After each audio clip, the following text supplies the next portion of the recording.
Pull filter out from the lower left front corner of the unit. A filter may be used twice. If only half the filter has dirt on the surface, rotate the filter to use the other half.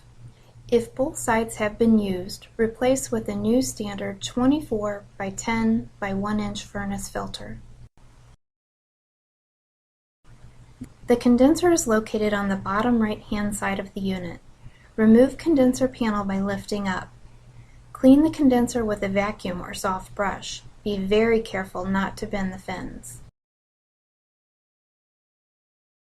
And then replace the cover. Caution: cover must be in place for proper operation of unit.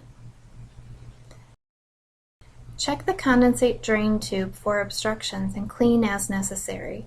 The condensate drain is a clear tube located on the back of the unit.